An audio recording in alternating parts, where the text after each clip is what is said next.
maybe the condition of our hearts is representative of the hard path. Jesus tells us that as seeds fall on the hard path, they never even begin to take root. When a farmer buys a piece of land, it's not just ready for a crop to be harvested. There's this extensive process that they have to go through. There's this thing called tilling the soil. And they don't just till it once, they till the soil over and over and over and over again. This is an extremely long and extensive process. It takes a whole lot of consistency and a whole lot of intentionality. So it would be foolish for a farmer to buy a piece of land, knowing it's more of a walking path than real good quality dirt, and to just drop seeds hoping something sticks. But so often in our own lives, we don't do any tilling of the soil of our hearts, and we just hope that the gospel lands and that it sticks. Maybe our hearts are representative of the rocky ground. As Jesus explains this parable, he tells us that as seeds fall among the rocks, they maybe spring up quickly. Maybe they take a slight bit of root, but they grow, and then when the sun comes out, they're scorched because there's not deep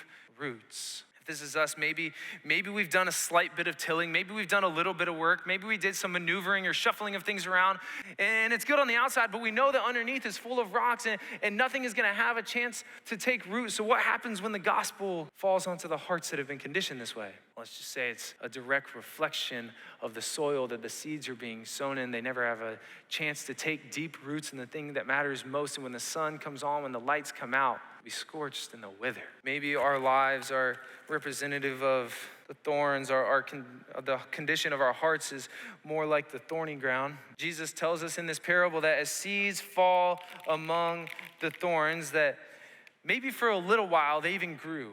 But there's a piece of intentionality that we missed. Sometimes we don't remove things in our life because we were oblivious. We didn't know they were there in the first place. Maybe we knew it was there all along and we got lazy. And we tilled around and we said, those weeds, those things, they don't need to leave my life. Eventually, as the seeds turn into plants and they start to grow, they'll be choked out. And the kingdom investment that we have made on our own lives, just like on the hard path of the rocks, is now returning void yet again. Maybe the condition of our hearts is representative of the good soil. Maybe our hearts are representative of the good soil. As seeds fall, great things happen. We see that the gospel not only lands on our hearts, but takes root and grows. The people whose hearts are representative of the good soil have done the work. They have tilled the soil, and not just tilled it once, they have tilled the soil time and time and time again with a whole lot of consistency and a whole lot of intentionality.